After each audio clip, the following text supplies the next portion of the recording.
Hey, most Tarkov looting advice is backwards. It starts with the loot and then tries to justify the raid. I do the opposite. For me, loot is almost never the goal. Loot is what happens while I'm progressing, not the reason I'm there. Once you look at looting like that, raids stop feeling like time waste, because you're no longer vacuuming rooms, you're following intent. Every raid starts with progression, quests, unlocks, getting unstuck. If looting helps that, I loot. If it slows it down, I don't. That sounds obvious, but most players don't actually play like that. They say they are questing, and then they spend minutes looting a room they never needed to enter. I avoid that. Sometimes I don't even bring a backpack. Straight to the objective, get it done and get out. Looting for me falls into three categories. The first is the progression itself. If the raid has a job, everything else is secondary. The second is route adjacent loot, loot that sits on the line that I'm already walking.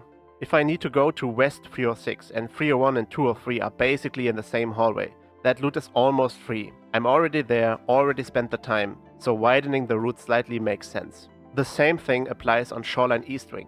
If the quest sends me there anyway, I'll loot rooms on the way. Not because I decided to farm Shoreline, but because the loot didn't steal time from the objective.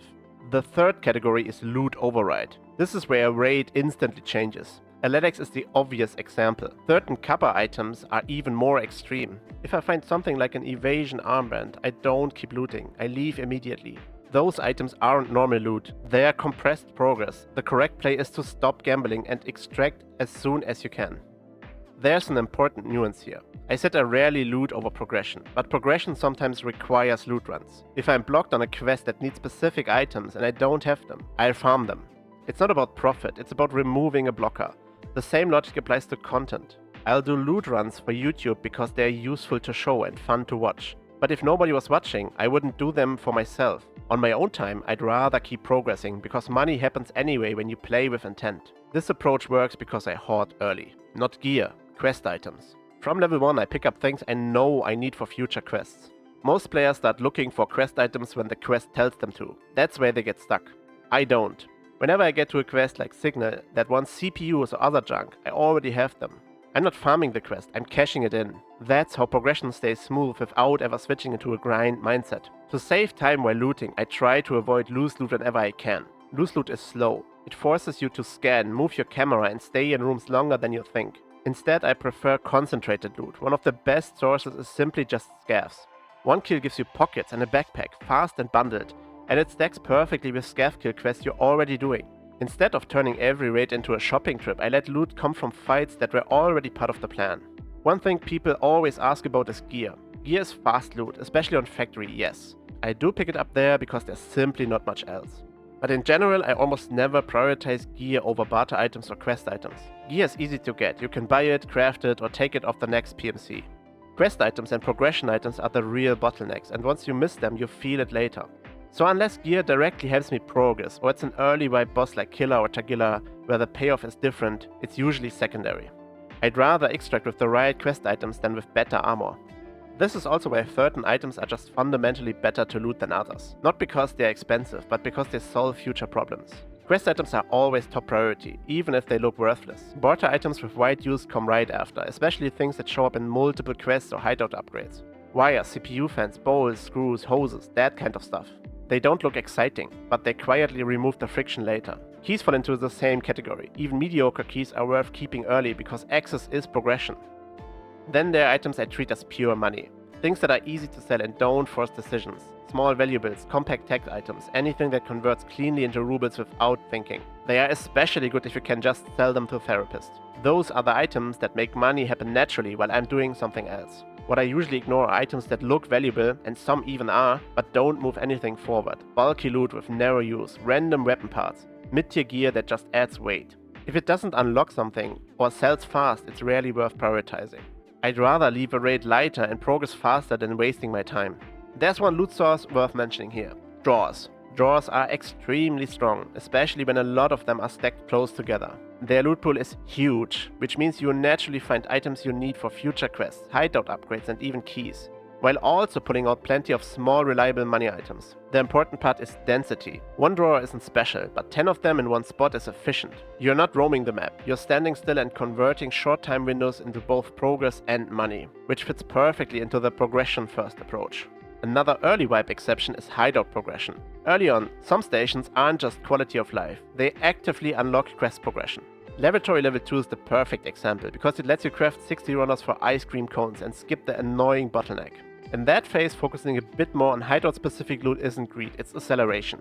You're not farming money, you're unlocking the ability to move forward faster, which is still progression just one layer deeper. And then there's times I deliberately don't loot at all. No backpack, no detours, straight to the quest and out. That's not wasted money, that's protected progress. Those raids look empty on the end screen, yes, but they are often the ones that move your account forward the most. So that's the system. Progression is always first. Then we take route adjacent loot whenever there's no opportunity cost, and then we override our progression first mindset when loot is extremely rare, like Roulettex for example. Pure loot runs only when progression demands it, or when the video demands it.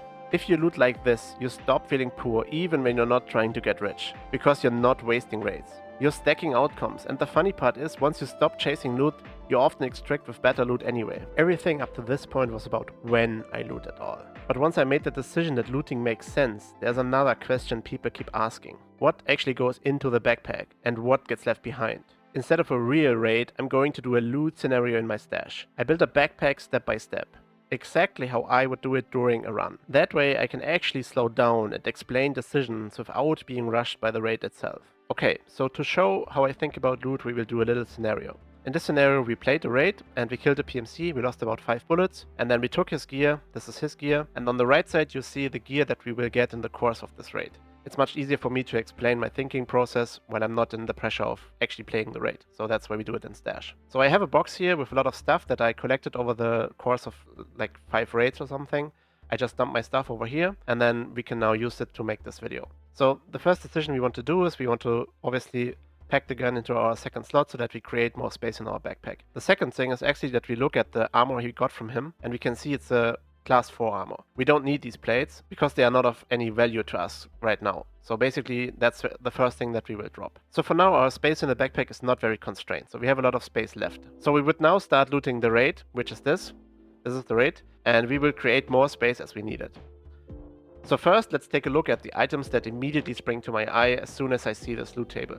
So basically the first thing that I'm noticing is that we have a very high value item in the power filter. So we want to bring this one. Then we want to bring the intelligence because it's high value as well. And then we have a bunch more value items. So basically everything that's like this purplish background is of high value to us. So now we packed a bunch of value items. I just noticed that we cannot bring these guys because we are in stash, and as soon as I want to drag them over here, it says that I'm at a limit of 1 max. So we are not bringing these, and instead we put them away. But just assume that we would have brought these items in a real raid scenario. So the next thing I'm noticing is that I have a lot of quest items in the stash. So basically what I'm having is the propane tanks for the quest. I have WD-40 for a quest, I have fuel conditioner for a quest, I have CPUs, broken G-phones, even the cigarettes are for a quest. So there's a lot of quest items. The first decision we now need to make is which quest comes first. So this is a bit difficult because we could assume that we are level 1 and then we need to decide what we would bring. In that case I would probably bring the flash drives because they are needed for the skier task to unlock Peacekeeper. So we bring these. Oh, we cannot bring 2. And the next thing, assuming we are level 1, we want to bring would be the gas analyzer because we need them for therapist tasks, so to not get task locked. Okay, last but not least, let's bring out a few hideout items just to get our backpack full so we can start organizing the loot properly. Okay, so now that we are full, we need to think about how we would reorganize our loot. The first thing to look at is our gear. So we can drop this gear because it's insured, so we would drop this and then we would equip the gear from the PMC. So the next thing is that we look at the rig of the PMC. So here's a bunch of space left as well. So we would now fill the space and then go like this maybe. Okay, the next thing we need to do is to unload the mag. So we would do that and then we see that we get 1 slot instead of 2 and now we can drop the mag as well. Okay, now we created already a bunch of space and then we will put it like this. And the next step is that we can see that we have stuff that goes into our secure container, or in our docs case in this case. So the first thing is the intelligence folder, it goes into our documents case. And then we can take a look, the USB drive can also go in our documents case. Now we have 3 slots more. Okay, for the next part of our scenario, we assume that we kill another scav, and then we get the Zack rig. So now we have this rig to fill additional slots. Now we can actually fill it up like this. So now that the rig is full, we can now think about the rest of the space. So back to the loot table. Okay, let's actually bring out our quest items, that would be these items. And then we would take a motor, because we need them, and we really need these PSU. So we take that. And then we want to take the diary and maybe an opto, maybe some blood test sets and a syringe. And then we fill up with magnets, relays, more G-phones, a broken LCD, a CPU, and maybe cigarettes. So now we are full again. The next thing we need to do is think about if we want to leave the raid right now. Probably if I was in this situation at level 1, I would obviously left the raid maybe even before we added this loot. Because we have so much valuable stuff that we need for quests anyway, like the USB drive especially, which is like a very important quest to get to Peacekeeper. But in this scenario, we assume that we kill another PMC, and now we have a problem. So we get this loot from the PMC, and now we need to fit it and make sure that we use the space optimally. So in that case, what I would do is, I would probably drop my armor, and then I would drop my rig for now, then add this rig. So this is the PMC rig. Oh, here's a cowboy hat. This is not part of the scenario. Like, we have the stuff of the PMC, obviously, in the rig. This. So we want to move the propane tank. We probably want to move the diary to the documents case. And then we would probably move out this item because we would consume it. And then make space like this, and the food as well, so that we can use the optimal amount of space in our gamma container. The next step would be to look that we can fit our previous rig. So to do that, we would probably move around stuff a little bit, and maybe we need to drop stuff already. Or rather, we can move stuff around, like this, and then we can move the propane tank to our container, and now we make space for the rig. So it's a little bit like playing Tetris. We made space to fit our previous rig, and now we think about his weapon. So we cannot carry his weapon, and I don't think we want to drop our own weapon, and we want to carry this M4 with us, because you find the M4 is a cool gun, and there's a lot of valuable attachments on it. So what would we do here? We would look at the gun, and then we would take the stuff that's actually interesting to us. So the first thing is always the front grip, the silencer, and the optics. These are obviously the most valuable items, and then we might take the tactical device as well, and actually the magazine as well. So there was a small mistake that I made. I took the silencer instead of taking the muzzle device with the silencer like this. Okay, now so the gun is stripped, so we don't need that anymore. Okay, let's assume that we find additional attachments like these two, and then this thing, and then these items as well. And let's fill up our loot again so that we made sure we use the optimal amount of space. For the purpose of this video, let's just take another helix. So the first thing we need to do is make sure that we are able to fight. In this scenario, we would drop probably the DK1 because I know it's not worth it.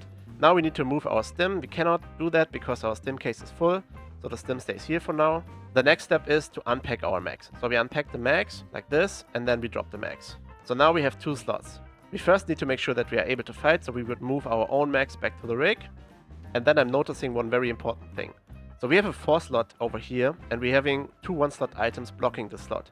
So the smart decision to do is dropping these grenades, because they're only 9k value each, and then move the items over there. And as you can see, as I move this flashlight around, you can see that I can actually add it to the M4, which is something I would do in raid, so like this. Okay, so now we have an additional slot. We will actually fill that with the PSU, and then move the CPU over here. Okay, great. So as you notice, we made a lot of extra space, so we can now look at the loot table again and see if we can bring something else. What I'm actually noticing right now is that we have grenades still. So probably would drop all of the grenades. I think we have a few more here. Yes, we do. And then move stuff around just to fill the slots back up. From this loot table, there's a few more items that we really want to bring. Obviously, we would bring these items, but we can't because we are in stash. But there are other items that are quite important. So the next thing we want to look at is off the scope, because we need it for a quest. So we want to bring that. Then we want to bring the SSD and the military flash drive, especially because this is a 240k item. So this is one of the items I would pick any day over any other item, basically. And we bring the maps as well. So why did we bring these items? Most of these items can actually be moved to the docs case like this.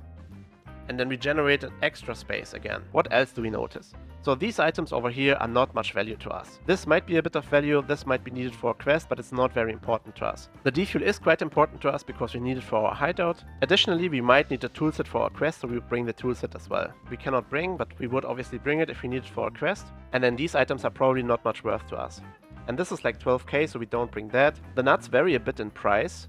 For now, they are like 20k, but they're usually quite cheap, so I don't bring them either. The bolts is another story. Bolts are quite expensive often enough, so we would bring these. Okay, now let's look at the loot again. We can see that we have some quest items here, like the Marlboro cigarettes and the G-phones. And we have some stuff that we would need for our hideout. Basically all of the stuff over here. And then we have some valuable items like this one, and this is a quest item as well. So as you can see, we can only fill 3 more slots. But we need to bring at least 5 more items, because we want to bring all of these quest items. So the decision now is, how do we fit these 5 items? So let's first take 3 items, like this, and then we need to make space. We need to look at the stuff that we already have and see what we can drop. So let's first look through the rigs, and then we see that we need all of that. This is actually our ammunition, so we will keep it. So over here I would probably drop the Kellogg B or even my own Kellogg B if I have a very valuable quest item. But in case we are level 1, we really need this. We really want this item. This is very good for us because we cannot buy it. So in this case I would keep it. So the Tushonka is basically something to eat, but it's a quest item as well. But we have a lot of valuable stuff. The last rig that we open already shows us what we need to drop. Actually we drop the nuts because they are quite cheap to buy and we don't need them find and raid for now. So we drop the nuts and then we can take the G-phone. So now we need to find a place for the EC. So to make space we will actually drop the clock. Why is that? So the clock is not needed for a quest. It's basically not a quest item for living high is not a crime, so we don't need it. And it's not that much value. So we will drop the clock and then we will take the EC and then fill up the space. In my case I would probably bring the nails. So this looks pretty good to me. Okay, so I hope you were able to follow my logic in this kind of staged scenario. If you find this guide helpful, please like and subscribe to the channel for more Tarkov PvE content. I hope to see you in the next one. Bye bye.